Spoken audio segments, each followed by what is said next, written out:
कई पीर भी और कई आमिल हज़रात लोगों को बताते हैं कि इनमें जिन की हाज़िरी हो गई है और इनमें किसी बुजुर्ग की हाज़िरी हो गई है या इनमें किसी की हाज़िरी हो गई है। इस्लाम हलूल को नहीं मानता और हलूल शलूल कोई चीज़ नहीं होती कि कोई दूसरी चीज़ उस पर आ जाए। हाँ, आपका अपना आप होता है। इंसान को अपना ही नहीं पता, उसने अपने आप को ही नहीं पढ़ा पूरा। खुदा ने ये क्या बनाया, अपने आप को ना पढ़ा होता है ना अपने आप को जांचा होता है। अपनी ही पहचान नहीं होती और हम दूसरों को पहचान रहे होते हैं, आप दूसरों को जज कर रहे होते हैं। इसी दौरान कुछ ऐसी चीज़ें या ऐसी रूहानी मशक़ें कर लेते हैं जिसके नताइज से हम बेखबर होते हैं। जो अपना आप खुलता है उसकी समझ नहीं होती, तो कोई कहता है जिन्न है और कोई कहता है जादू है और कोई कहता है किसी ने कुछ कर दिया, कुछ हो गया। मोस्ट ऑफ द टाइम्स वो अपना आप ही होता है। मुझे अभी कोई साहब फ़ोन पे, मैं ऊपर ही आ रहा था, राउंड नीचे कर रहा था, तो फ़ोन पे भी कुछ आप बहस कर रहे थे कि आपने किसी वीडियो में या आप अपनी दुआ में या अपने साथ लोग जो आते हैं तो आप इस्लाम के ख़िलाफ़ या कुरान के ख़िलाफ़ बात कर रहे हैं कि जादू नहीं होता या जिन नहीं होता, और मैं साबित कर देता हूँ कुरान से या हदीस से या सरकार दो आलम जादू हुआ या के अलावा मूसा अलैहिस्सलाम पे जादू हुआ या कुछ गर्दा फलां वीडियो में या किसी टीवी प्रोग्राम में कह रहे थे कोई जादू शादू नहीं है, कुछ नहीं। पहले तो इस बात को समझें कि जैसा कि हम डॉक्टर्स कई बार आउटडोर में बैठे होते हैं या इमरजेंसी में होते हैं, अभी मैं नीचे इमरजेंसी राउंड ही कर रहा था, तो वो एक पेशेंट जो है वो सबसे ज़्यादा सारे डॉक्टरों को तंग कर रहा था, बार बार हर डॉक्टर को रोक के, बल्कि मुझे भी राउंड में वो इंटरप्ट कर रहा था बार बार आके कि जी ये मुझे अच्छी दवाई नहीं दे रहे और कोई मेरा ख्याल नहीं कर रहा और मैं सुबह से इतने बजे का आया हुआ हूँ और मुझे ट्रीट नहीं किया जा रहा। और डॉक्टर्स सारे मुख्तलिफ़ बेड्स पे या मुख्तलिफ़ पेशेंट्स के साथ वो एमरजेंसीज़ डील कर रहे थे। तो मैंने भी उसकी शिकायत सुन के तो अपना काम रोक के, एक बुजुर्गवार बेहोश थे, हालत उनकी ख़राब थी, उनके घर वाले, तो उन बुज़ुर्गों का तो मैं लिखवा रहा था, उनको ट्रीटमेंट जूनियर डॉक्टर्स को गर्दन तोड़ बुखार की सस्पिशन थी या जो भी उनकी इमरजेंसी थी वो सिचुएशन घर वाले उठा के लाए थे। तो उसके वावेले पे मैंने वो छोड़ के पहले उससे पूछा कि अच्छा आप बताएं क्या बात है। तो उस बंदे ने जो कुछ मुझे दिखाया, वो सुबह पंजाब कार्डियोलॉजी भी गया, इतने कागज़ उसके पास थे और उसकी ज़िद थी कि पहले ये सारे देखें आप, सारा काम छोड़ के। तो 30 साल उसकी उम्र नहीं है और लाहौर के बड़े बड़े हार्ट के डॉक्टरों ने भी उसको देखा हुआ है, दूसरों को भी उसने दिखाया हुआ है मुख्तलिफ़ हॉस्पिटल्स में। तो अब उसकी ज़िद है कि उसे दिल का मसला है और उसे हार्ट अटैक हो रहा है और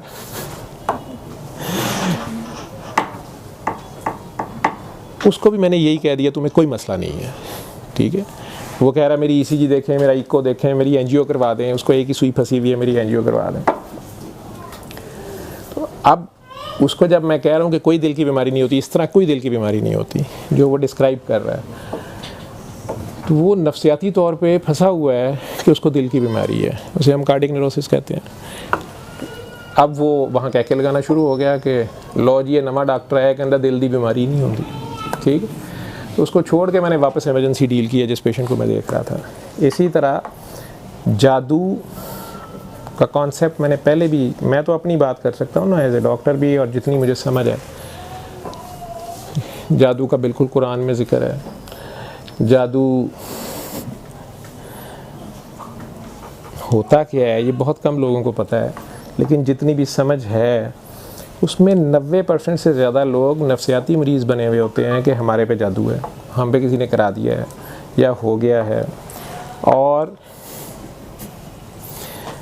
वो जादू मादू नहीं होता। अपने घर की अपनी ख़ानदानी लड़ाइयाँ, मुआशी मसाइल होते हैं, नफ्सियाती मसाइल बन जाते हैं फिर वो, और ना ही हम उनको उस तरीके से डील कर रहे होते हैं।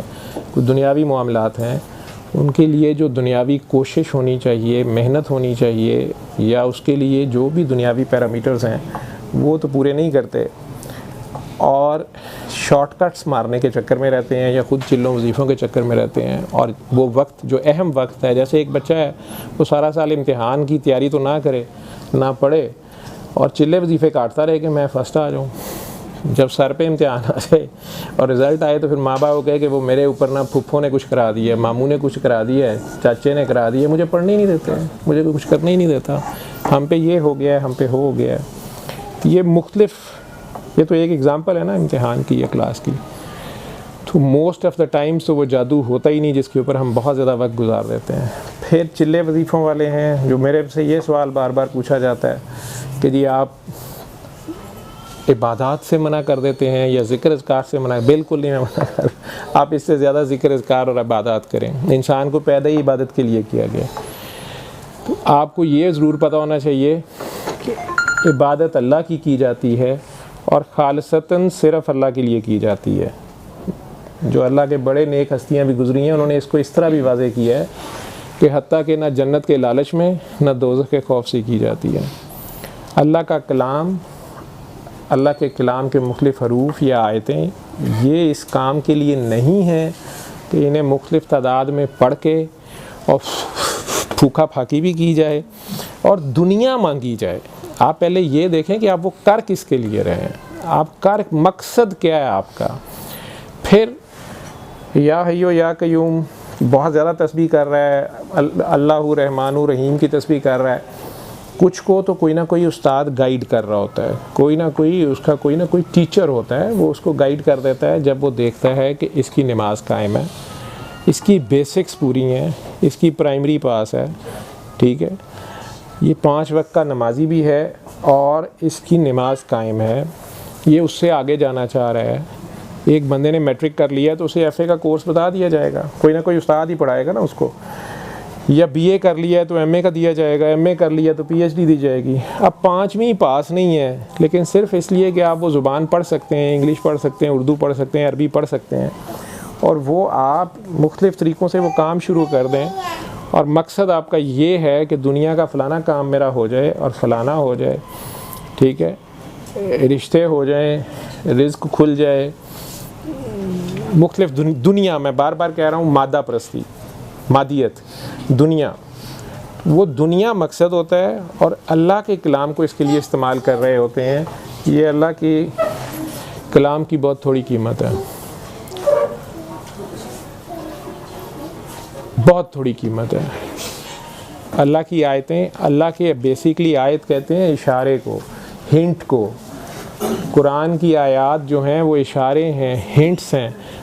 आयतुल कुर्सी, कुर्सी का इशारा, ठीक है। ये आयतुल कुर्सी इसलिए नहीं आई है कि इसको इतने लाख बार पढ़ो तो फिर बैंक में पैसे ज़्यादा हो जाएंगे या बैंक के पैसे महफूज रहेंगे या घर पे डाका नहीं पड़ेगा।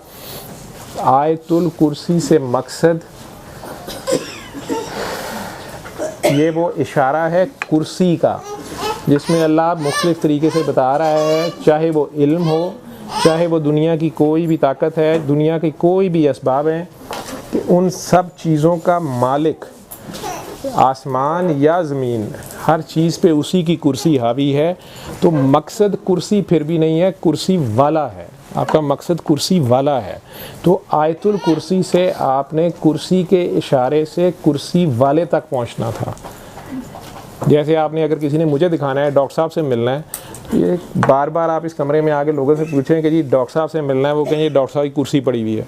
अब ये कुर्सी मसला हल करेगी आपका? आपको मकसद कुर्सी से है या कुर्सी वाले से है? ठीक है। तो आयतुल कुर्सी जो है वो उसकी शान बयान कर रही है, तौहीद की एक डिफरेंट तरीके से एक्सप्लेन कर रही है। किसका कर रही है? उसका तारुफ। सारे नबियों ने किसका तारुफ दिया? अल्लाह का। उनका मैसेज क्या है? पहला मैसेज क्या है? अल्लाह। तो उस अल्लाह तक पहुंचना, जब आप किसी वजह से परेशान हैं, किसी खौफ का शिकार हैं, तो आप आयतुल कुर्सी एक अरब के तौर पे अगर आप पढ़ेंगे, तो आपको अगर अरबी ज़ुबान भी आती है या उर्दू में उसका तर्जुमा पढ़ेंगे, तो उस मैसेज को समझें कि वो क्या कह रहा है। या आपको किसी पीर साहब ने कह दिया, अगर आपने कहा जी मेरे पे जादू है या जिन है या मुझे जिन तंग करता है, वो कहते हैं तुम ला हौला वला कुव्वता इल्ला बिल्लाह अलीयुल अज़ीम कहा करो या आऊज़ु बिल्लाहि मिनश शैतानिर रजीम कह दिया करो। अब ये कुरान की आयात या अल्फाज जो हैं या दुआ है, ये क्या कह रही है कि मैं अल्लाह की पनाह में आ गया शैतान मरदूद से। अब क्या अल्लाह आके आपको नीचे उधर के रसीद तो नहीं देगा कि भाई मैंने तुम्हें पनाह दे दी है? ये तो अब आपका यहाँ आपका ईमान, फेथ, ट्रस्ट, आप बात को समझते हैं कि नहीं समझते, उस अल्लाह को कितना समझते हैं, ये चेक यहाँ होना है। ला हौला वला कुव्वता इल्ला बिल्लाह अलीउल अज़ीम। तो कोई ताकत है ही नहीं है, कोई कुव्वत है ही नहीं है, कोई कुव्वत रखता ही नहीं है किसी चीज़ की मा सिवाय अल्लाह के। जब आप इस बात को अगर समझ जाएंगे तो आपको जिन या जादूगर तो एक कीड़ी से ज़्यादा नहीं लगेगा। आप एक और नुक्ते को समझ लें, मूसा अलैहिस्सलाम की मिसाल देते हैं। मैं अपनी समझ बता रहा हूँ, मैं 100% गलत हो सकता हूँ और आप सब लोग मेरे से बड़े आलम हो सकते हैं, जितने सुन भी रहे हैं और जितने देख भी रहे हैं। मैंने तो एक मरीज़ को समझाना है जो साइकी का मरीज़ है या बेचारे को पागल कर दिया गया क्या कह के कि तुम्हारे पे जिन्न आते हैं, या बच्चियों का अशर मैंने देखा है जो हुआ होता है, तो मैं उसे बता सकता हूँ। मूसा अलैहिस्सलाम की मिसाल दे दी जाती है कि जी उन पे जादू चल गया। नबी करीम सल्लल्लाहु अलैहि वसल्लम के बारे में नौज़ुबिल्लाह कह दिया जाता है उन पे जादू चल गया। मा सिवाय अल्लाह के। जब आप इस बात को अगर समझ जाएंगे तो आपको जिन्न या जादूगर तो एक कीड़ी से ज़्यादा नहीं लगेगा। आप एक और नुक्ते को समझ लें, मूसा अलैहिस्सलाम की मिसाल देते हैं। मैं अपनी समझ बता रहा हूँ, मैं 100% गलत हो सकता हूँ और आप सब लोग मेरे से बड़े आलम हो सकते हैं, जितने सुन भी रहे हैं और जितने देख भी रहे हैं। मैंने तो एक मरीज़ को समझाना है जो साइकी का मरीज़ है या बेचारे को पागल कर दिया गया क्या कह के कि तुम्हारे पे जिन्न आते हैं, या बच्चियों का अशर मैंने देखा है जो हुआ होता है, मैं उसे बता सकता हूँ। मूसा अलैहिस्सलाम की मिसाल दे दी जाती है कि जी उन पे जादू चल गया। नबी करीम सल्लल्लाहु अलैहि वसल्लम के बारे में नौज़ुबिल्लाह कह दिया जाता है उन पे जादू चल गया। आप सब लोग ये तो बहुत बताते हैं ये साबित करने के लिए कि नबी भी बस हम जैसे आम बंदे होते हैं। कुरान की फलानी आयत में लिखा हुआ है एक आम बंदे पे जादू हो जाए तो उसको तोड़ने का क्या तरीका नबी करीम सल्लल्लाहु अलैहि वसल्लम ने इख्तियार किया। उन्होंने एक बार औज़ु बिल्लाहि मिनश शैतानिर रजीम बिस्मिल्लाहिर रहमानिर रहीम पढ़ के और सूरह फलक और सूरह नास एक बार पढ़ ली या मैक्सिमम 3 बार पढ़ ली, वो दुआ है। उन्होंने वो दुआ की है कि अल्लाह मेरी तेरी पनाह में आ गया हूँ जादू करने वालों से, बदख्वाहों से, हसद करने वालों से, धागों पे गिरे मारने वालों पे, पुतलों में सुइयां मारने वाले, वसवसे डालने वाला शैतान वसवसा सिर्फ डाल सकता है। शैतान मेरा हाथ उठा के किसी लड़की को नहीं पकड़ा सकता, ना मेरे हाथ से शराब की बोतल खुलवा सकता है। हाँ आइडिया दे सकता है कि शराब की बोतल पड़ी है, कोई नहीं देख रहा, पी जा, लेकिन इस आइडिया पे अमल मैंने करना है। वो मेरा हाथ पकड़ के, किसी जिन में ये ताकत नहीं है कि वो मेरा हाथ पकड़ के खुद जो है वो आगे काम करा दे। अगर किसी के पास कोई जिन है जिन्होंने काबू किए, मैं उसे को मेरे से करवा दे। या ये जो हमारे दुश्मन है आजकल जंग हमारे पे मुसल्लत है, उन पे छोड़ दें ये जिन से, उन पे जादू करें और जंग जीत लें। उधर से गोले और जहाज़ आ रहे हैं, इधर से हम जादू कर लें। या जो कहता है कि नहीं जी हमारे पे हो जाता है, फिर इतने बड़े कुफ्रिया कलमात हैं कि जी मेरा रिस्क बांधा हुआ है जादू से, या हमारे रिश्ते बांधे हुए हैं जादू से। आप कुरान अगर पढ़ेंगे तो वहाँ तो वो कह रहा है कि रज़ाक उसका नाम है, बल्कि खैरुल राज़िकीन है वो। तो अगर किसी ने उसका ही हाथ बांध दिया है तो फिर आप पता करें कि वो कौन है जिसने उसका हाथ बांध दिया है। वो फिर अल्लाह से भी बड़ा कोई खुदा निकला है, फिर उसको मान लें जाके। छोड़ें परे इस अल्लाह को जिसके हाथ ही बांध दिए हैं किसी ने। ये कैसे पॉसिबल है?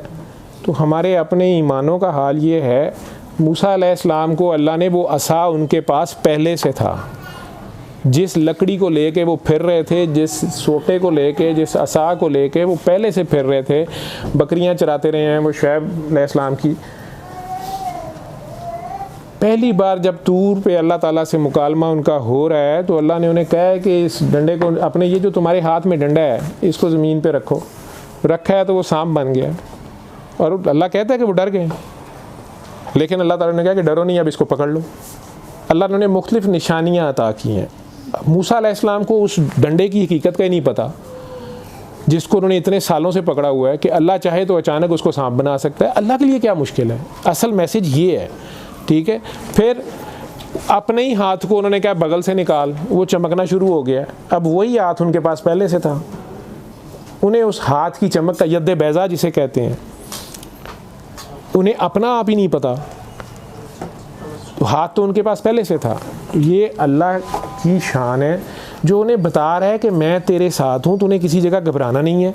मैं किसी सेकंड के 1000वें हिस्से में कुछ को कुछ भी कर सकता हूँ, लेकिन दुनियावी असबाब में, दुनिया में रहते हुए तुम जाओ फ़िरौन के पास। मेरे लिए तो वहाँ ज़्यादा मज़ेदार ये वाक़या है कि अल्लाह वहाँ जो इल्तफ़ात की रिक्वेस्ट कर रहा है तो मूसा अलैहिस्सलाम से, मूसा अलैहिस्सलाम पैगंबर बनने से पहले ही इस कुव्वत के मालिक हैं कि उसी हाथ से थप्पड़ मार के वो बंदा मार देते हैं, बल्कि कातिल हैं वो। उनके ऊपर कत्ल का इल्ज़ाम ही नहीं है, उन्होंने किया हुआ है कत्ल। उस कत्ल की वजह से वहाँ से वो भागे हुए हैं और वो दूसरे शहर चले गए हैं जहाँ हज़रत शुएब अलैहिस्सलाम की बेटी से उनकी मुलाकात होती है और वो सारी कहानी है जो उनकी, लेकिन कत्ल उन्होंने किया हुआ है। अब वही असा उनके पास है, वही डंडा उनके पास है और वो डंडा ले के वो गए हैं फ़िरौन के पास, लेकिन अल्लाह ने साथ ही कह दिया कि मूसा उससे इल्तफ़ात से बात करना। इस अल्लाह को क्यों नहीं आप गौर कर रहे कि ये जो रहमान अल्लाह है जिसका मैं मैसेज दे रहा हूँ, ये रहमान है क्या, रहीम क्या है, ये दोनों में फ़र्क क्या है? आप बड़े हैं, मुझे बताएं। बिस्मिल्लाहिर्रहमानिर्रहीम हम सब पढ़ते हैं ना, तो 7 नाम अल्लाह के, बे की बिस्मिल्लाह का बे क्या है और इसका मतलब क्या है, इसको चले रहने दें। 7 नाम अल्लाह के जो रहमान और रहीम है। ये रहमान और रहीम में क्या फ़र्क है? तर्जमा तो है ना मेहरबान और रहम करने वाला। तो मेहरबान जो है वो रहम भी करता है, जो रहम करता है वो मेहरबान भी है। उसके बावजूद 2 फ़िक्रे हैं, 2 लफ्ज़ हैं, तो फिर इसका मतलब है कि थोड़ा बहुत फ़र्क तो है इनमें। जहाँ पर भी इकट्ठे आएंगे रहमान रहीम, रहमान पहले आता है। रहमान पे पूरी एक सूरत भी है, रहमान एक आयत भी है, इशारा भी है, बल्कि मुख्तलिफ़ हरूफ़ मुक़त्तात का मजमूआ है ये, अगर आप ध्यान से देखें। लेकिन बहरहाल तो रहमान है क्या और रहीम क्या है? फ़र्क क्यों है? 2 लफ्ज़ अल्लाह कह रहा है तो इसमें क्या फ़र्क है? इस तरह तो हमने कुरान पढ़ा ही नहीं है, ना हमने उसमें गौर किया है। हमने उसे रमज़ान में 100 बार तो ख़त्म किया है, मैं इसके ख़िलाफ़ नहीं हूँ, लेकिन फिर उसको समझें भी। अल्लाह कह रहा है ना, ये मेरी आयतों के ऊपर किस तरह गिरते हैं। अल्लाह कोई और इशारे दे रहा है, ज़िक्र से फ़िक्र अफजल है। तो फिर उसे सोचे, मैं तो कोई आलम नहीं हूँ, मैं तो आप लोगों को तबलीग नहीं कर रहा, मैं तो एक तरीका इलाज बता रहा हूँ। उस तरीका इलाज में जब मेरे पास मरीज़ आएगा तो मुझे तो उस बेचारे को बताना है। और आज तक हज़ारों इनमें से ठीक हुए हैं जो मानते गए हैं, करते गए हैं। वो जिन कहाँ गए, वो जादू कहाँ गए? यहाँ बैठे हुए हैं लोग जिन्होंने पता नहीं 100 तावीज़ पहने हुए थे, बेचारे हसार बांध के सोते थे, पता नहीं कितने 100 वजीफ़े करते थे, कपड़े उनके फिर फट जाते थे, खून के छिट्टे फिर उन पे पड़ते थे, बुएँ उन्हें आती थीं, खुशबुएँ उन्हें आती थीं। जवान बच्चियाँ कपड़े फाड़ के सड़कों पे भागी जा रही थीं या छत पे चढ़ जाती थीं, और वो बेचारे भी जैसे जो कोई बताई जा रहा था वैसे वैसे करी जा रहे थे। और हमारे डॉक्टर्स भी, हम डॉक्टर्स भी साइकेट्री में उन्हें हमारे पास आते हैं पेशेंट्स ऐसे, उन्हें भी दवाइयाँ भी हम देते हैं, कई बार नशा आवर दवाइयाँ देनी पड़ती हैं। सोच भी आती है कि यार हम इतनी हैवी डोज में नशा दे रहे हैं, हम दें तो जायज़ है, अगर वो बेचारा खुद टीके लगाने शुरू कर दे तो नाजायज़ है। ये तो मसले हैं हमारे। लेकिन बहरहाल coming back to the main point, वो नफ्सियाती मरीज़ बन गए होते हैं, जादू जादू जादू जादू जादू। अब जहाँ जादू है ही नहीं है और आप उस जादू को ढूंढने के लिए ज़िद हैं, तो अब कहाँ से ढूंढेंगे? अब जादू या निकलेगा कहाँ से? उल्टा आप अपने ऊपर नफ्सियाती मरीज़ बंदा बनता जाता है। मूसा अलैहिस्सलाम को अल्लाह कह रहे हैं फ़िरौन की खातिर कि मूसा उससे इल्तफ़ात से बात करना। 70 माओं से ज़्यादा प्यार करते हैं ना। जिस तरह माँ को डर होता है बाप को शिकायत लगाते हुए भी, तो साथ उसे कहती है हूँ तुसी मारे हो ना, मैं मार लिया, इंज ना कहो, उंज ना कहो, साथ ऊपर खड़ा होने की कोशिश करती है। मैं तो अल्लाह की वहाँ शान देख रहा हूँ कि उसको फ़िरौन जैसे शख्स से इतनी उसको फ़िक्र है, चाहे वो हुज्जत पूरी कर रहा है, लेकिन वो हुज्जत भी उसने बड़े साल पूरी की है। पहले तो यही बात नहीं मुझे समझ आती कि एक शख्स बादशाह वक्त का है, वो मेल जीनोसाइड कर रहा है, वो नस्ल कुशी से कहते हैं, नस्ल कुशी, वो एक ख़ास कबीले की नस्ल कुशी कर रहा है, उनके मर्द बच्चे पैदा होते साथ ज़िबा कर रहा है। ये छोटा जुल्म तो नहीं है, उनकी सिर्फ औरतें रह जाएंगी, बहुत बड़ा जुल्म है। रिश्ते कहाँ होंगे उनके? तो आइफों से भी ज़्यादा नीचे उनकी वैल्यू चली जाएगी। नस्ल आगे चलेगी कैसे? चलने दे ही नहीं रहा वो। किसी काहिन के, किसी पशीन गो के कहने पे कि इसी कबीले के उस बंदे का भी अब इलम, ये भी देख लें, उस बंदे का भी इलम देख लें जिसने उसको बताया था। ये भी इलम है जिसने उसे बताया था कि बनी इसराइल का ही एक आदमी तुम्हारा तख्ता उल्टेगा और तुम्हारी तबाही का सबब होगा। पशीन गोई तो वही पूरी साबित हुई। अब इलम वो भी है, हालांकि आपको उससे मना किया गया, और वो इस इलम को मानता भी है, और उसी बात की बेसिस के ऊपर वो बनी इसराइल के बच्चों को ज़िबा करता जा रहा है। अब ये अल्लाह की तरफ से हो सकता है कि बनी इसराइल ने अपने बहुत से नबी ज़िबा किए थे, बहुत से नबियों को बाद में भी मारा, हज़रत ईसा तक उन्हें ज़िबा और कत्ल करते रहे हैं, तो शायद उनके ऊपर अब ये मुसीबत थी, तो उनके मर्द बच्चे पैदा होते साथ ही ज़िबा कर दिए जाते थे। ये कितने साल किया उसने? साल, 2 साल? हमारे तो यहाँ पे चंद माँ की हुकूमत हो तो तख्ता उड़ देते हैं अगर ऐसा जुल्म हो रहा हो। उसको किसी की बददुआ नहीं पड़ रही। मैंने माँओं का हाल देखा है, अगर किसी माँ का बच्चा डॉक्टर की गलती से हमल ज़ाया हो जाए, वो बेचारी भूलती नहीं, मुझे अभी भी हिस्ट्री देती हैं, तो उसमें वो जिक्र करती हैं कि फ़लाँ वक्त पे वो लेडी डॉक्टर ने देर कर दी, दाई ने देर कर दी, डॉक्टर ने देर कर दी, घर वाले लेट लेके गए, फ़लाँ हुआ, था भी डॉक्टर साहब बेटा मेरा वो, ये जिक्र करते हैं। तो माँ के लिए एक तो 9 महीने बच्चा पेट में रखना खुद एक बहुत बड़ी इबादत है, ये माँ ही जान सकती है। उसके बाद इंतहाई तकलीफ़ से अपने सर पे कफन बांध के, ज़चगी में उसके सर पे कफन बड़ा होता है, वो बिल्कुल जान पे खेल के उसको पैदा करती है। बहसियत डॉक्टर्स हम जानते हैं, मेरे पास रोज़ कॉम्प्लिकेशंस आई होती हैं, आईसीयू में गिरती हैं, मर जाती हैं, शहीद हो जाती हैं बहुत सी उनमें से, किसी को कदर भी नहीं होगी इन चीज़ों की। वो अपनी जान पे खेल के पैदा करती है। अब जब उसको वो बच्चा वो सामने देखती है भी बेटा, 9 माह की उसकी मेहनत है, और अचानक उस बच्चे को पकड़ के ज़िबा कर दिया जाए, उस माँ पे क्या गुजरेगी? उसकी आह से तो अर्श हिलना चाहिए। और बिल्कुल बेगुनाह, वो औरत तो ज़ाती तौर पे बेगुनाह है ना, अगर उसके बड़ों ने भी अपने नबियों की गुस्ताखियाँ की हैं तो वो क्या करे। बहरहाल वो जो भी खेल था, ये काम मूसा अलैहिस्सलाम की पैदाइश से पहले से वो कर रहा है, और मूसा अलैहिस्सलाम की पैदाइश पे उनकी वालदा को वही अल्लाह ने भेजी है, अल्लाह ने उनकी वालदा को वही भेजी है। अल्लाह के यही लफ्ज़ हैं। और अब किसी से नहीं बर्दाश्त होता कि माँ को वही कैसे आ गई, तो वो कुरान में पढ़ लें। मैं जाना नहीं चाहता उस साइड पे, आलिम नहीं, उलमा हज़रात हैं, माइंड करेंगे। तो उनकी वालदा को वही आई है, तो उन्होंने उनको दरिया में बहाया है।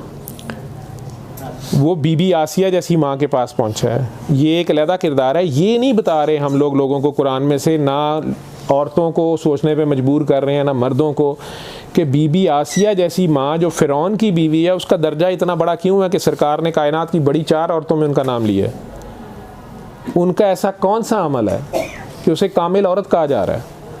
ये तो किसी ने नहीं पढ़ाया, ना हमारी बच्चियों को, ना बड़ों को, कि फ़िरौन जैसे खामन से भी शादी हो जाए तो वहाँ गुजारा कैसे करना है और अपना दीन ईमान भी कैसे बचाना है, ये तो आज तक किसी ने नहीं बताया।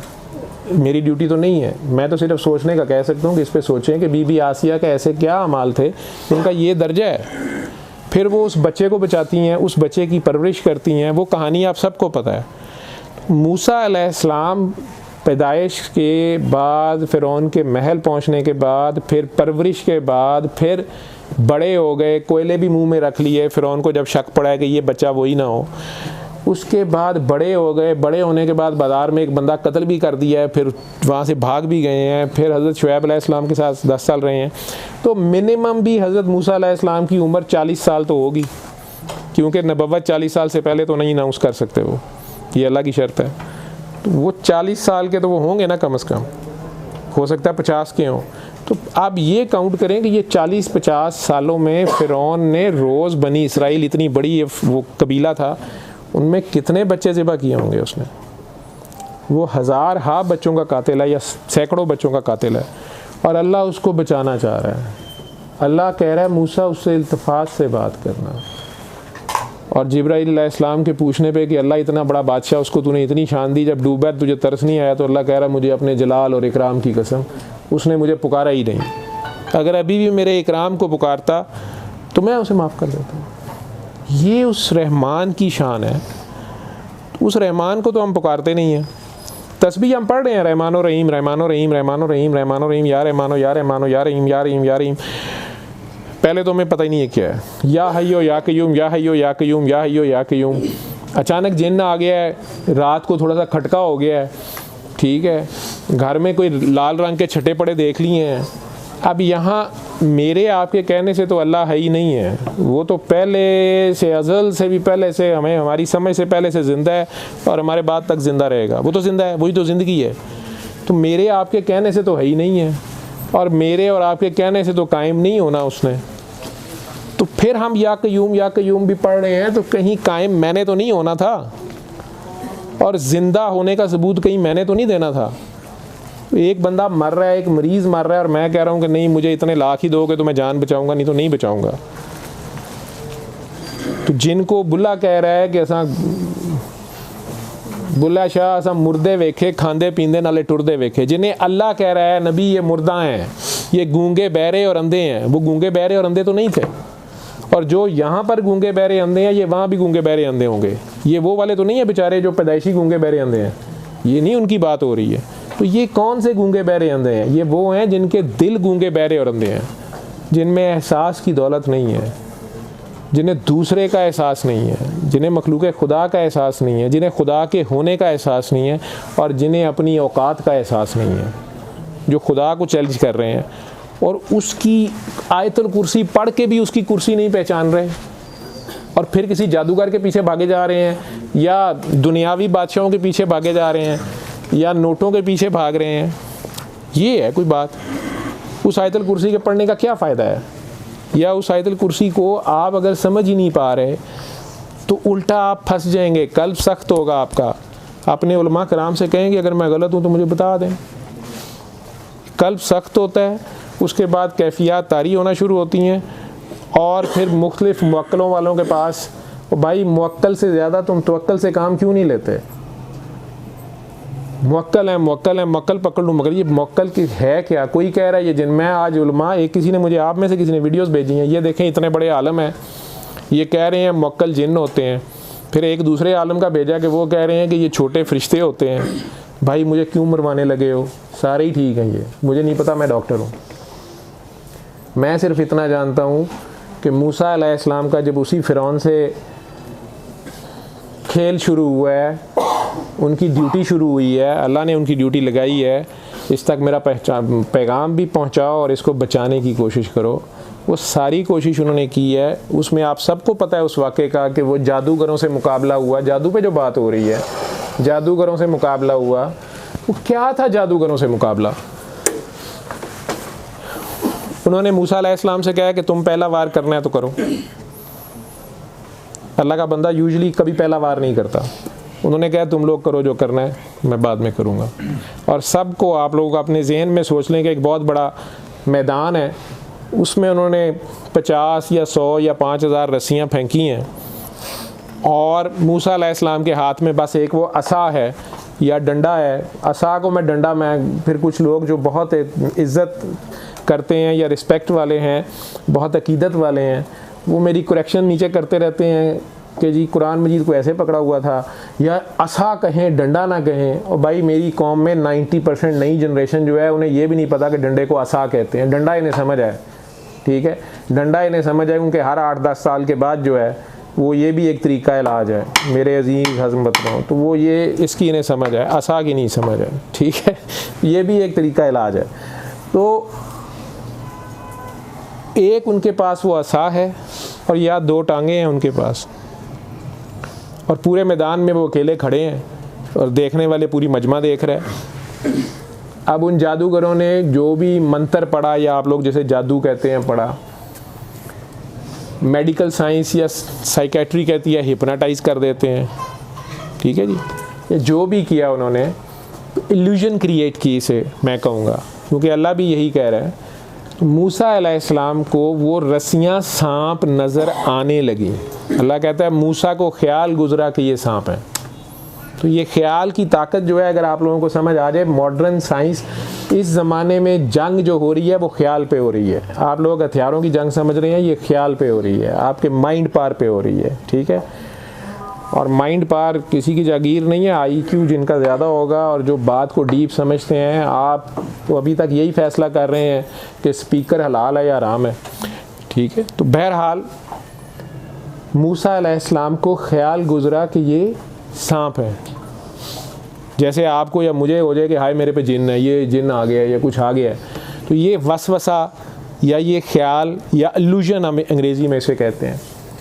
मूसा अलैहिस्सलाम को ये ख्याल गुजरा है सांप है, और जादूगरों को पता है। अब इसमें गौर करें कि वो जितने भी जादूगर हैं 8-10, उनकी जो माइंड पावर है वो कंसंट्रेट है मूसा अलैहिस्सलाम के ऊपर अटैक के लिए, और अटैक कर रहे हैं उन रस्सियों के थ्रू उनको, और रस्सियाँ मूसा अलैहिस्सलाम को सांप नज़र आनी चाहिए, और ये उनकी माइंड पावर है या उनका ये जादू पावर है, या जो भी उन्होंने करना है ये है। तो अल्लाह ने लफ्ज़ यूज़ किए हैं कि मूसा को ख्याल गुजर रहा है कि वो सांप है। अब उन्हें वो सांप नज़र आ रहे हैं और वो सांप तेज़ी से भागते हुए उनकी तरफ आ रहे हैं। अब आप सब लोग अपनी अपनी जगह पे सोच लें कि आप अकेले हैं, आप मूसा अलैहिस्सलाम की जगह पे आप खड़े हैं, आप उम्मती हैं सरकार दो आलम के। चलें एक लम्हे के लिए टाइम मशीन में पीछे चले जाएं। आप अगर मूसा अलैहिस्सलाम की जगह पे हों, ईमानदारी से बताएं, आपके पास एक डंडा है, 2 टांगे हैं और कोई हज़ारों सांप आपकी तरफ भागे आ रहे हैं, तो आप क्या स्ट्रेटजी अपनाएंगे? आप बता दें। इंसानी लेवल पे, आम इंसान के लेवल पे, अभी आम इंसान रहना है सारों ने, तो हाँ जी, भागेंगी आप? 2 टांगे हैं आपके पास, कितनी स्पीड पे भाग सकती हैं? और सांप की स्पीड पता है आपको, ठीक है? और वो इतने ज़्यादा मुख्तलिफ साइडों से घेरेंगे आपको, तो बहरहाल आप भाग सकती हैं, भागेंगी। नहीं, डंडा भी है आपके पास, तो आप भागेंगी, अच्छी बात है, आप भागेंगी। और कोई बंदा? डंडे से मारेंगे। आप डंडे से मारेंगी। डंडे से कितने मार लोगे? 1 2, उतनी देर में बाकी तो पड़ जाएंगे ना आपको, और आपके इर्द गिर्द पता नहीं वो कितने बड़े बड़े सांप थे। तो अब इंसानी लेवल पे मूसा अलैहिस्सलाम को, उन लोगों का तो ईमान नहीं है मूसा अलैहिस्सलाम पे, और ना मूसा अलैहिस्सलाम की किसी ताकत पे, और ना मूसा अलैहिस्सलाम के किसी अल्लाह पे। उनको तो अपने जादू पे मान है और बादशाह वक्त उनके साथ है। जिस तरह आजकल के मुख्तलिफ उलमा कराम जो हैं वो भी जादूगर हैं। जब उन्हें हुकूमत लिखती है, ये पाकिस्तान की आर्काइव्स में है, जिस पे अफसोस होता है कि सदर पाकिस्तान ख़त लिख रहा है वज़ीर मजहबी अमूर और इतलाआत को कि मुल्क में रिश्वत बहुत ज़्यादा हो गई है, आप इस पे फतवा जारी करें। और वो ऑफिशियल लेटर में वापस जवाब पूछ रहे हैं कि जनाब सदर, आपने वाज़े नहीं किया कि फतवा रिश्वत के हक़ में देना है या ख़िलाफ़ देना है। ये पाकिस्तान के रिकॉर्ड में पड़ी हुई हैं चीज़ें, ये देख लें, या शायद मैंने एम ही गप मार दी है, ये देख लें जाके। वो आलिम है सारे, बहुत बड़े बड़े, ठीक है? ये भी उलमा है, ये जादूगर हैं, ये मीडिया भी जादू है ना, मेजॉरिटी कुछ का कुछ दिखा देगा आपको, ठीक है? तो अल्लाह हम सब को, हम सब के शर से बचाए। एनीवेज, तो मूसा अलैहिस्सलाम को अब क्या करना चाहिए? मूसा अलैहिस्सलाम को तो सांप नज़र आ रहे हैं और सांप ही भागे आ रहे हैं, और वो भी इंसान है। सांप ने काटा तो उनका खून ही निकलेगा और उनको जहर चढ़ जाएगा। नबी करीम सल्लल्लाहु अलैहि वसल्लम को भी पत्थर लगाए तो दांत ही शहीद हुआ है, या तलवार लगी है तो खून ही निकला है। यहाँ तक तो ठीक है, बशरी तकाज़ों में वो कोई करामत करके नहीं दिखा रहे, वो भी यही बर्दाश्त कर रहे हैं। भूख लगी है तो वो पत्थर ही बांध रहे हैं, और आपको भी पत्थर बांधने को कह रहे हैं, अगरचे हम में से किसी ने नहीं बांधे। और उनकी दुआ से अल्लाह का शुक्र है कि आज तक इस कौम पे ये वक्त नहीं आया। लेकिन बहरहाल, अब मूसा अलैहिस्सलाम भाग तो सकते नहीं हैं, अल्लाह का नबी है, तो भागना तो जायज़ नहीं है उनके लिए, तो डंडे से लड़ें। तो मूसा अलैहिस्सलाम के जो दुश्मन हैं उन्हें भी पता है कि अगर नहीं भागेगा तो सांप पकड़ेंगे इसको, इस वहम में मर जाएगा, हाय मेरे पे जादू हो गया है, हाय मेरे पे जादू हो गया है। और या फिर ये डंडे से कितने मार लेगा, रस्सियाँ ये मरनी तो है नहीं, तो इसके पास डंडा ही है ना। तो वो लोग, अब उनकी जो माइंड पावर है, जब आप किसी मुल्क पे हमला करते हैं या दूसरे बंदे पे हमला करते हैं, अपनी ताकत का भी अंदाज़ा होता है और अगले का भी पता करना होता है। जिस तरह मैं अपने से ताकतवर से कभी नहीं लड़ा, फ़ौरन कह देता हूँ भाईजान सॉरी, ठीक है, आपका नहीं मुझे पता। तो जब आगे पता होता है कि कुछ सुनने वाला गलोता है तो भाई की लोड़े लड़न दी, छोटे आना तो यही आता है। जब छोटा होता है तो उसको फेंट देते हैं हम। मैंने तो आज तक किसी छोटे पहलवान को बड़े को गिराते नहीं देखा, ठीक। तो अब मूसा अलैहिस्सलाम के हाथ में डंडा ही नज़र आ रहा है, तो उनके दुश्मन या जादूगर यही एक्सपेक्ट कर रहे हैं कि ये डंडे से मारेगा, अब खड़ा है तो अल्लाह कहता है कि मैंने कहा मूसा डंडा भी फेंक दे। इसको ऐसे समझें, इस फिक्रे को, डंडा भी फेंक दे। तो डंडे पे भी एतकाद या तवक्कल नहीं है मूसा अलैहिस्सलाम का, उस अल्लाह पे है, डंडे पे नहीं है। हम में से बहुत से अब वो आसा ढूंढ रहे हैं, क्या मौला अली की जुल्फ़कार पकड़ा दी जाए एक लिद्दू को, वो कहेगा जी इस तलवार को शिकस्त नहीं है तो मैं हूँ बस पता नहीं दुनिया फतह कर लूँगा। उसको मौला अली जैसा जिगरा चाहिए, उसको वो किरदार चाहिए, वो ईमान चाहिए। नहीं तो फिर वो जुल्फ़कार आप लोग ले आए, मेरे ख्याल उधर टर्की में है या जहाँ भी है पड़ी, वो ले आए और देख लें, अगर लड़के जीतना है आपने तो। हम में से तो उठाने की हिम्मत नहीं है किसी में। वो चे जाए कि उसको सारा दिन चलाना, ये 10 मिनट मेरे से ये डंडा नहीं, यही नहीं पकड़ा जा रहा, अगर मैं 5-10 मिनट ऐसे ऐसे करूँ तो मेरा बाजू थक जाएगा। मुझे तो नहीं पता वो लोग किस चीज़ के बने थे और क्या अल्लाह ने उन्हें शान दी थी। हमारे ईमान या हमारी फ़िज़िकल पर कुछ भी नहीं है, हम इन चक्करों में पड़े हुए हैं। अब मूसा अलैहिस्सलाम ने वो डंडा फेंका है जब, तो पहली तो हैरान कुन बात ये है उन जादूगरों के लिए कि यार ना ये भाग रहा है दुश्मनों के लिए और ऊपर से जो डंडा था वो भी फेंक दिया, तो अब ये तीसरी ताकत क्या दिखाएगा। उफ, अब ये करने लगा है, अब ये क्या करने लगा है। एक बात जहनी तौर पे उन्होंने मान लिया है कि मूसा कुछ कर सकता है। ये जो दुश्मन का खौफ होता है, ये खौफ है, पैरालाइज करता है। Fear is the most paralysing thing. और उनका ध्यान अपनी रस्सियों से हट के या मूसा अलैहिस्सलाम के डंडे की तरफ हो गया। डंडा क्या करने लगा है, बस इतनी सी कहानी है। तो जब ध्यान डंडे की तरफ हो गया तो रस्सियों से हट गया, तो सांप वापस रस्सियाँ हो गई। मूसा अलैहिस्सलाम ने वापस डंडा उठा लिया। हमें ये समझाने के लिए कहा जा रहा है कि उनका डंडा जो है वो रस्सियाँ खा गया।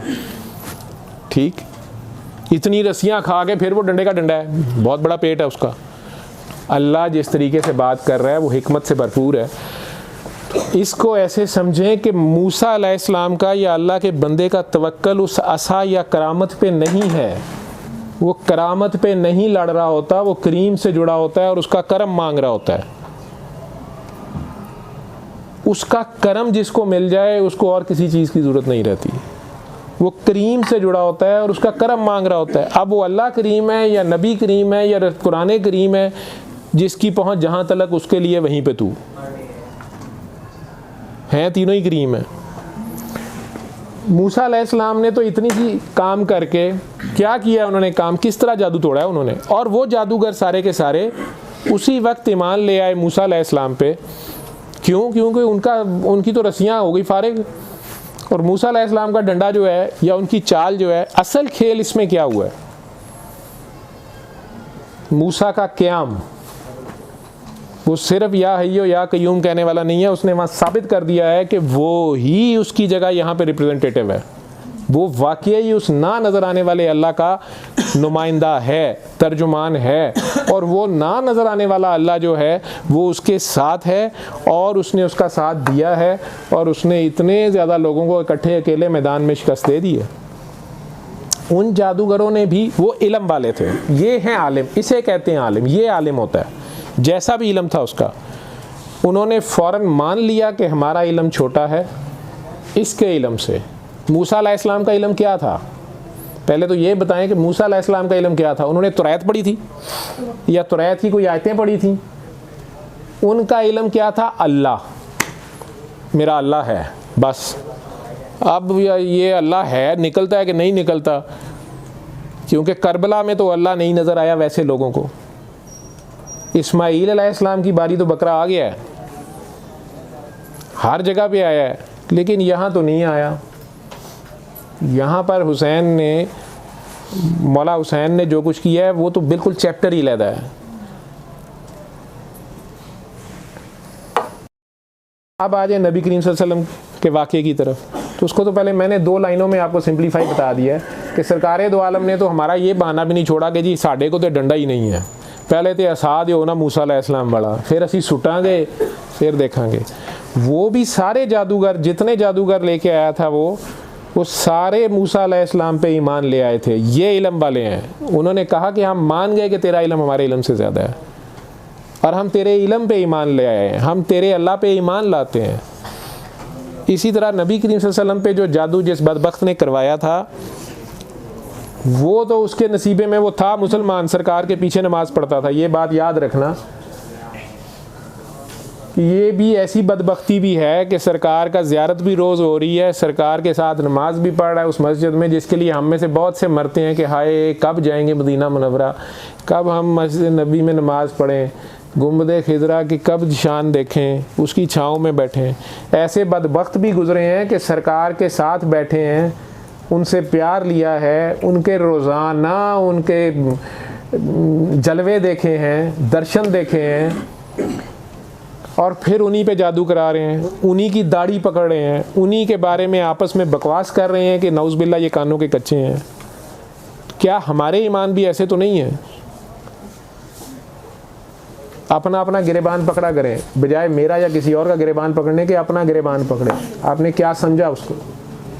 ये कहना बहुत आसान है कि वो हमारे जैसा ही है, काम आदमी है। हम में से कितनों की करतूत उनके बराबर है? कोई माई का लाल ऐसा है जिसकी करतूत उनके बराबर हो? वो बात इस तरीके से समझाई जा रही है कि देखने में बशरी तकाज़ों में इनके वो सारे मसाइल हैं।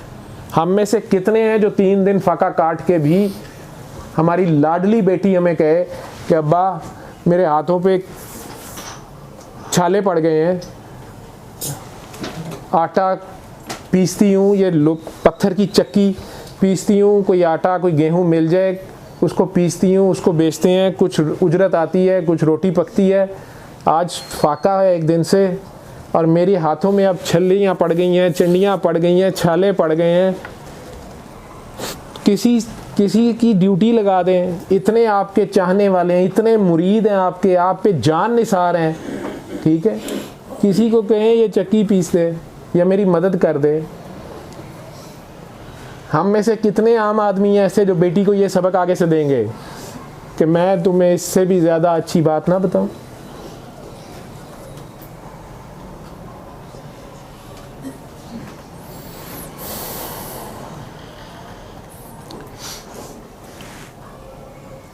उन्हीं हाथों पे जहाँ जिन उंगलियों पे छाले हैं इन पे पढ़ो सुभान अल्लाह सुभान अल्लाह सुभान अल्लाह सुभान अल्लाह। हाथ हैं, उंगलियां हैं, गेहूँ मिल जाता है, कुछ उजरत आ जाती है तो ही खाती हो, चक्की है तुम्हारे पास, पीसने की ताकत है तुम्हारे पास, तो कहो अल्हम्दुलिल्लाह अल्हम्दुलिल्लाह अल्हम्दुलिल्लाह।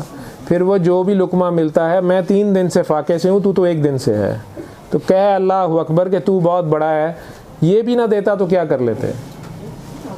और हर हाल में ये किया कर, यानी शिकवा भी ज़ुबान पे ना आए, बल्कि थकना भी नहीं है। वो जैसे रख रहा है वैसे रहना है, वही बेहतरीन है। उन्होंने तो नहीं कहा कि आप अभी मसल्ला बिछा लें और 1.5 लाख बार इस तरह ये पढ़ो तो आसमान से जो है ना मनोसलवा शुरू हो जाएगा।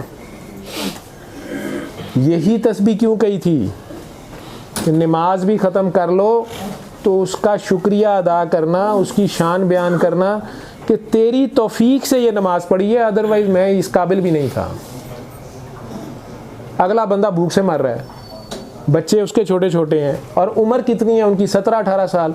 17-18 साल की बेटियों को तो लाड नहीं ख़त्म हुए होते।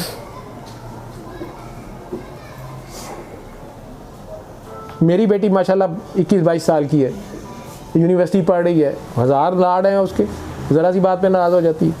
और मेरा दिल मैं जानता हूँ जैसे भी करना पड़ता, लेकिन मुझे तो नहीं, मेरे से तो नहीं ऐसे होता।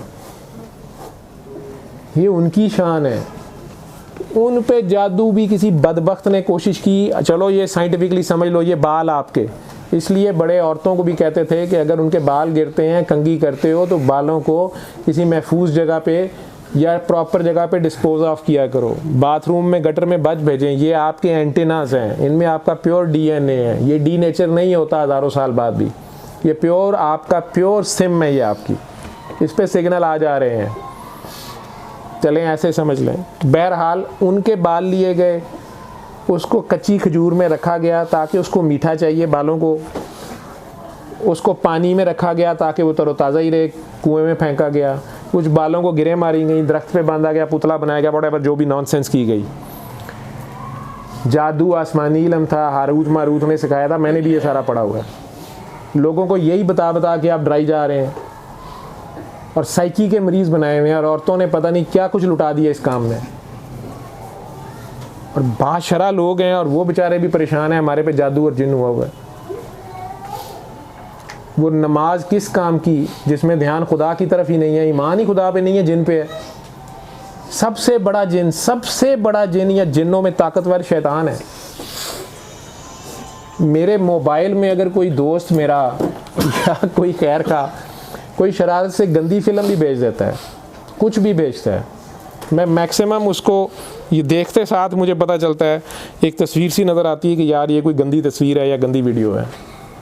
अब इसको देखना जो है, ये उंगली से इसको ऐसे करना जो है, ये शैतान साहब में ताकत नहीं है कि वो मेरी उंगली पकड़ के ऐसे कर दे। या मैं अकेला कमरे में बैठा हुआ हूँ अपने ऑफिस में, ख़ातून पेशेंट दिखाने आई है या कोई स्टाफ आई है, कोई जूनियर डॉक्टर आई है, शैतान ये मुझे आइडिया दे सकता है कि इसको पकड़ ले बाने से, इसको इधर से चक्कर दो, इसे उधर से, ये आइडियाज़ दे, SMS भेज सकता है वो SMS भेज सकता है मेरे यहाँ पे, लेकिन वो सच्ची मुच्ची आके मेरे हाथ से उसको पकड़ नहीं सकता, ये याद रखना। ये बहाना क़यामत के दिन नहीं चलेगा कि अल्लाह मियाँ रमज़ान में जो मैंने चोरी चोरी पानी पिया था वो शैतान मेरे होंठों तक ला के अंदर तक दे गया था। नहीं, उसने आइडिया लगाया था, ठीक है। छोटे होते जब हम वॉशरूम में नहा रहे होते थे तो वो ज़रूर आइडिया आते थे कि अब तो कोई नहीं देख रहा, ठीक है। 5-6 साल की उम्र में देखा देखी रोज़े रख लेना बड़े बहन भाइयों के साथ ज़िद ज़बरदस्ती में। और फिर जब बस हुई होती थी, गर्मी के दिन थे, मुझे याद है वो दौर तो हमारे गर्मियों के रोज़े थे, वो फिर नहाने बार बार जाते थे, उसमें वैसे ही पानी ज़ुबान गीली हो ही जाती थी, उसमें से थोड़ा सा कहीं पानी खुद ही अंदर चले जाता था। शैतान भेजता था, शैतान ने अल्लाह के आगे हाथ जोड़ देने हैं कि ये आइडिया तो मेरे अब्बे ने भी नहीं आते थे, इन्होंने आते थे, ठीक है। मैं तो सिर्फ आइडिया दिया था, बाकी इन्होंने वीडियो भी खुद बनाई है और क्लिक भी खुद किया है। ये हाथ को क्लिक भी इसने खुद किया है, उस लड़की को तरीके से बुलाया भी इसने खुद था, मैंने सिर्फ आइडिया दिया था। इसी तरह ये वसवसे, इसे वसवसा कह लें या इल्यूजन कह लें, ये आपके ख्याल के ऊपर हावी। आपका ख्याल अल्लाह से हटा तो हटा क्यों?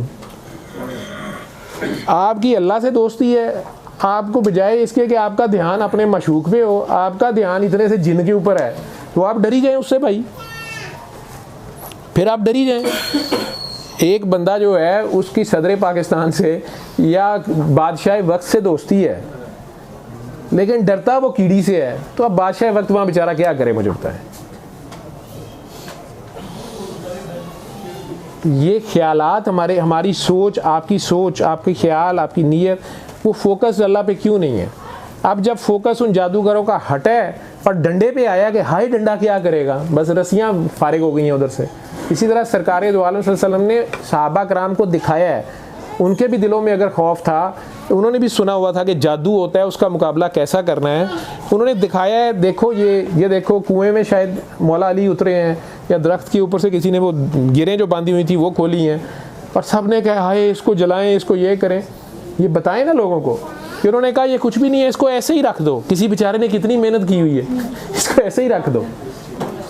और औज़ु बिल्लाहि मिनश शैतानिर रजीम बिस्मिल्लाहिर रहमानिर रहीम, और कुल औज़ु बिरब्बिल फलक और कुल औज़ु बिरब्बिन नास, दुआ है ये दुआ है। उसका तर्जुमा पढ़ लें आप कि अल्लाह मैं अब तेरी पनाह मांग, वो बार बार कह रहे हैं मैं तेरी पनाह मांगता हूँ, मैं तेरी पनाह मांगता हूँ, हर एक चीज़ से, हासद से भी, हर एक चीज़ से सिर्फ तेरी पनाह मांगता हूँ। यानी अल्लाह की पनाह में आ गए। उसके बाद वो ये नहीं शक कर रहे कि अल्लाह ने पनाह दी है कि नहीं दी है। हाय अल्लाह की पनाह काबू, अल्लाह बार बार तो कह रहा है आप लोगों को, तो मेरे से ज़्यादा कौन पनाह दे सकता है। और यही सूरह मोमिनून में वो कह रहा है कि इनसे पूछो कि ये दुनिया किसने बनाई है, तो ये कहेंगे अल्लाह ने। इनसे पूछो ये सातों आसमान किसने बनाई, ये कहेंगे अल्लाह में। इनसे पूछो ये ज़मीन किसने बनाई है, समंदर किसने बनाए, ये फलां फलां किसने, ये कहेंगे अल्लाह ने। इनसे पूछो कि वो कौन है जिससे ज़्यादा कोई पनाह नहीं दे सकता, जिसकी पनाह से कोई छुड़ा नहीं सकता और जिसकी पनाह में कोई अटैक नहीं कर सकता, बेहतरीन पनाह देने वाला कौन है, तो ये फ़ौरन कहेंगे अल्लाह। तो फिर इनसे पूछो कि तुम पे कहाँ से जादू हो जाता है। अल्लाह भी इस तरीके से पूछ रहा है, और फिर तुम पे कहाँ से जादू हो गया है, ये अल्लाह कह रहा है सूरह मोमिन। उनकी 84 से 89 आयत पढ़ें, सवाल जवाब की फॉर्म में। वो जादू हमारे ख्यालात पे हो जाता है, हम साइकी के मरीज़ बन जाते हैं, नफ्सियाती मरीज़ बन जाते हैं। क्यों? क्योंकि हम अल्लाह की फाइनलिटी को उसके ऊपर गौर नहीं कर रहे, उस पर यकीन नहीं रह गया, और जादूगर की ताकत पे यकीन आ गया है, जिन की ताकत पे यकीन आ गया है। तो अब आप लरसते रहें, ऊपर से अल्लाह का कलाम पढ़ रहे हैं, तस्बीहां पढ़ रहे हैं, दिल में कदूरत है, नफ़रत है, रंज है, गम है, गुस्सा है, बदला है, कीना है, लालच है, हवस है। अब ये कैसे हो सकता है कि बाथरूम में आप घुस के और कुरान की किरात शुरू कर दें, तो आपको फेंटी तो पढ़नी चाहिए। या अबू जहल को कुरान मजीद के पासवर्ड पता चल गए हैं और वो पासवर्ड लगा के जो कुरान की एटीएम में से पैसे निकालता रहे, अपनी मर्ज़ी के काम करता रहे, और वो पासवर्ड उसका चल जाए, इतने लाख बार ये कर लें, इतने 100 बार ये कर लें, दुनिया के काम वो करता रहे। ख़रीद क्या रहा है आयतों के बदले में? दुनिया। तो फरिश्ते तो आपको पकड़ लेंगे, कुरान के हरफ हरफ पे फरिश्ता है, उसे मैं मुवक्किल कहता हूँ, मैं तो उसे मुवक्किल कहता हूँ। वो आपको पकड़ लेंगे, आपको मुख्तलिफ चीज़ें, कभी आपका वज़ू तुड़वाया जाएगा, कभी आपके छट्टे पड़ जाएंगे, या आप अपनी बैटरी ज़्यादा ओवर चार्ज करी जा रहे हैं, आपका कॉल बहुत ज़्यादा है और आपका फेल कम है। इस बात को समझें कि आप वो कुरान में नहीं कह रहा कि तुम्हारी नमाज़ें, तुम्हारी इबादतें सब फारिग जाएंगी, ज़ाया जाएंगी, हलाकत में पड़ोगे। नेकी मुंह मशरिक या मगरिब को करने का नाम नहीं है। ये सारे नमाजी मरेंगे जो भूखे को खाना नहीं खिला रहे, जो मस्कीन को धक्के दे रहे हैं, जो यतीम के सर पे हाथ नहीं रख रहे बल्कि यतीम का माल खा गए हैं, और रोज़मर्रा इस्तेमाल की चीज़ें मांगने पे भी नहीं दे रहे। इतनी सी छोटी चीज़ है, इतनी सी छोटी चीज़, इस पे उसने सारी इबादत फारिग कर दी आपकी। तो जादू तो फिर होगा, जिन भी आएंगे, साइकी के मरीज़ भी बनेंगे आप, वहम के मरीज़ भी बनेंगे, डिप्रेशन भी होगा, एंजाइटी भी होगी, और फिर आपको लूटने वाले आपसे ज़्यादा चालाक आ जाएंगे। जब आप गधे बन गए हैं तो गधों के ऊपर सवारी करने वाले भी पैदा होंगे। जब तक दुनिया में गधे पैदा होते रहेंगे उनके सवार भी पैदा होते रहेंगे। जो ज़्यादा चालाक हैं वो आपको आगे कह देंगे कि ओ हो ये तो आप पे, तो आपको क्या हो गया, आप पे तो असरात हैं।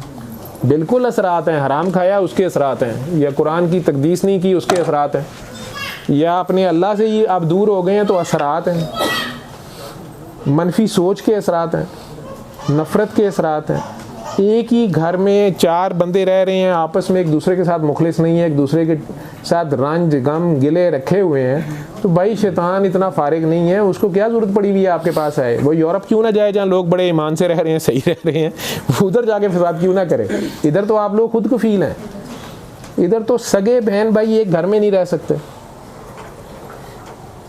आते साथ भाभी भी खराब निकल आती है, नंदों पे भी जिन्न आ जाता है, सास भी रजने लगती है और बहू भी कपकपाने लगती है। ये सारों के ऊपर जिन जादू, ये इतने फारिग हैं ये लोग। तो हमारी आपस की नफ़रतें, हसद, कीने, बुग़्ज़ हैं। सरकार दो आलम ने वो दुआ पढ़ दी और कहा ये ख़त्म हो गया।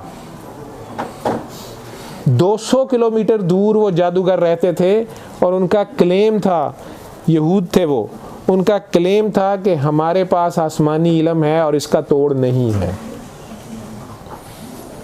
तौरात आसमानी इल्म है, अंजील आसमानी इल्म है, ज़बूर आसमानी इल्म है, और जो हारूत मारूत ने सिखाया वो भी आसमानी इल्म है। सारा इल्म ही आसमानी है। लेकिन लेटेस्ट इल्म जब आ जाए, एडिशन एक बुक का नया आ जाए, तो पुराना एडिशन कोई नहीं पढ़ता। जब आईने पाकिस्तान में तरमीम हो गई है, अब जो लेटेस्ट आईने पाकिस्तान है वो इम्प्लीमेंटेड है अदालतों में। पुराना जो सन 73 वाला है उसको कोई नहीं उठाता, वो हवालों के लिए ज़रूर यूज़ होता है। वो सारा गांव 200 बंदों के करीब था, जो मुझे रवायत जो मैंने पढ़ी है, अगर मैं गलत हूँ ये चीज़ें खुद ठीक कर लीजिएगा, मेरी बात के माफ़ी ज़मीर को समझें। वो सारे आ गए हैं तभी, और नबी करीम सल्लल्लाहु अलैहि वसल्लम के हाथ पे इस्लाम कबूल किया उन जादूगरों ने, और उन्होंने आके मदीना वालों को कहा है कि हम गवाही देते हैं ये नबी हैं, क्योंकि इनके पास आसमानी इल्म है, हमारे इल्म का तोड़ नहीं था। ये तोड़ आसमान से ही आ सकता है और एक नबी पे आ सकता है, या फरिश्ता है ये या नबी है, और इनके पास जो इल्म है वो फाइनल इल्म है, हमारे इल्म से ऊपर है, और हम इन पे ईमान लाए। ये इल्म, ये आलम, जो मर्ज़ी वो इस इल्म से कर रहा था, ये आलम, और उसने आके नबी करीम सल्लल्लाहु अलैहि वसल्लम के हाथ पे उन्होंने इस्लाम कबूल कर लिया। लेकिन उस बदबख्त के बारे में सोचो जो मदीना में बैठा सरकार के साथ नमाज़ें पढ़ रहा है और सरकार के बाल इकट्ठे करके और उसके ऊपर जादू करा रहा है। बदकिस्मती की इंतहा है, वो वहाँ रह के नहीं मान सका। मुनाफिक के नसीबे में हदायत नहीं है, मुनाफिकत से बचें। नफाक, इत्तफाक का अपोजिट है नफाक। उम्मत एक इत्तफाक की मानंद हो। वो शिया सुन्नी वाबी जाहिल पता नहीं किन किन फ़िरक़ों में बढ़ी हुई है। आप एक अल्लाह, एक नबी और एक कुरान, इस पे इकट्ठे हो जाएं, इसी कुरान में ही गौर कर लें। जादू जादू जादू जादू, जिन जिन जिन जिन, इन जिन्नों ने हमें सजदा किया हुआ है। आप अशरफुल मखलूक़ात हैं, आप अपने आप को नहीं पहचान रहे। अपने आप से आपको भाई प्यार नहीं है, आप अपनी जानों पे जुल्म कर रहे हैं। तो आप इबादत करें, ज़िक्र अज़कार करें, ये देख लें किस लिए कर रहे हैं। मेरे पास अभी एक साहब आए हैं, अल्लाह करे कि वो बात मान जाए। उनकी फैमिली लेके आई है, 7 भाई हैं, बूढ़े हो रहे हैं वो। मैं यही दुआ करा रहा था, उन्होंने आंखें खोल देंगे, मैंने माफ़ नहीं करना है। मैंने कहा कि आप हर वक्त दुरूद शरीफ पढ़ते रहते हैं, आप माफ़ फरमा दें। उन्होंने कहा जी मेरे ही बड़े भाई ने मेरी ज़मीन जायदाद पे कब्ज़ा किया हुआ है, 20 साल हो गए हैं, मुझे झूठे मुकदमों में फंसाया गया है, सियासतदान है, व्हाटएवर जो भी उनका मसला था। बड़े अच्छे आदमी थे, गरीब भी थे, गुर्बत काट रहे थे, बहुत अमीर फैमिली के ही चश्मो चराग थे, लेकिन उन हालात में और हक पे अपनी तरफ से डटे खड़े थे। मैंने उन्हें दोबारा प्यार से कहा कि आप सरकार दो आलम का बेवकूफ़ उम्मती समझ के उन लोगों को माफ़ कर दें, क्योंकि सरकार शफ़ीउल मुज़निबीन है। आप इतने बच्चे मतलब नबी करीम सल्लल्लाहु अलैहि वसल्लम का प्यार करने वाले हैं, उनसे आपको नबी करीम सल्लल्लाहु अलैहि वसल्लम के साथ जन्नत में घर मिल जाएगा। आप इसलिए उन्हें छोड़ दें कि आपके रिश्ते भी आपस में बच्चों के हुए हुए हैं, भाई आपका फौत हो गया है, भतीजे अगर आपकी बेवकूफ़ी कर रहे हैं तो चलें आप मुकदमे, आप उन्हें एक बार अल्लाह की खातिर, अल्लाह की बेवकूफ़ मखलूक समझ के या नबी करीम सल्लल्लाहु अलैहि वसल्लम की खातिर कि उनके बेवकूफ़ उम्मती समझ के माफ़ करके दुआ दे दें यहाँ बैठ के। मैं नहीं कहता मुकदमे लो वापस, आप उन्हें दुआ दे दें। वो रो पड़े, उन्होंने कहा आपको क्या पता मेरे पे कितना जुल्म हुआ है। मैं कोई दूसरी पार्टी का वकील नहीं था, वो ख़ुद उस वक़्त कोई चीज़ सफ़र कर रहे थे, वो मैं उन्हें कह रहा था कि आप अल्लाह के नाम पे ये सदका कर दें। तो क्या ये छोटी बात है कि आपका घर नबी करीम सल्लल्लाहु अलैहि वसल्लम के घर के साथ होगा? तो उन्होंने आगे से हैरान कुन बात कर दी। उन्होंने कहा मुझे तो 2 बार नबी करीम सल्लल्लाहु अलैहि वसल्लम बशारत दे चुके हैं कि तू इन्हें माफ़ कर दे, तू मेरे साथ रही, लेकिन मैं हक पे खड़ा हूँ, मुझे बताएं अगर मैं इन जालिमों को छोड़ दूँ ये तो और जुल्म करेंगे। अब मैं उसके बाद तो बात करने जोगा नहीं रहा, मैं तो खामोश होकर उनके चेहरे की तरफ देखता रहा हूँ। फिर दोबारा उन्हें प्यार से बताने की कोशिश की है कि अगर आपको सरकार दो आलम सल्लल्लाहु अलैहि वसल्लम बिशारत में कह चुके हैं, मुझे उन बदबख्तों पे भी तरस भी आ रहा है और अफसोस हो रहा है कि उन्होंने कितना का आपका दिल दुखाया हुआ है। और आप ऐसे आशिक हैं कि 50 साल से भी ज़्यादा हो गए हैं आपको 24 घंटे दुरूद शरीफ पढ़ते हुए, तो आपकी सरकार के साथ इतना प्यार मोहब्बत है, उनका बेवकूफ़ उम्मती समझ के छोड़ दें। मुझे कह गए कि अच्छा मैं सोचूंगा, मैं अगले 7 दिन सोचूंगा, मुझे उम्मीद है वो कर देंगे। जब मैंने उन्हें कहा कि अल्लाह नहीं छोड़ता होता ऐसों को, आप अपनी तरफ से छोड़ दें, अल्लाह खुद निपट लेगा, लेकिन ये ना कहिएगा कि अल्लाह तेरे ऊपर छोड़ा, नहीं, आप उनके लिए दुआ करें कि या अल्लाह उन पे भी करम कर, फजल कर, रहम कर। आप ये अभी मेरे पास बैठ के दुआ करके देखें, हो सकता है आपके भतीजे आपसे माफ़ी मांगने आ जाएं और कहें जी हमसे ही बड़ी ज़्यादती हुई है, ये सारा खेल ख़त्म करें। लेकिन वो अपने मुर्दा भाई को भी माफ़ करने पे तैयार नहीं थे। किस वजह से? वो चंद एकड़ जो ज़मीन है जो इधर ही रह जाएगी, जो इन दोनों भाइयों की पैदाइश से पहले से यहाँ थी और पता नहीं किसके कब्ज़े में थी, अब इनके पास है, ये बाद में पता नहीं किसके पास जानी है। किस चीज़ के लिए लड़ रहे हैं हम? भाई बिल्कुल जादू भी होता है, आप करवाएं भी और तोड़ें भी और करें भी और जिन्नों से लड़ें भी, मेरे पास इतना टाइम नहीं है। मेरे अल्लाह ने मुझे जो जितनी भी मेरे पे उसका करम है, उसमें जिन जादू जो है ना, ये मेरे लिए कोई हैसियत नहीं रखते। मुझे अल्लाह से फुर्सत नहीं मिलती, इसलिए मैं अल्लाह से कम, अल्लाह से ज़्यादा किसी को नहीं मानता। मेरे लिए इतना काफ़ी।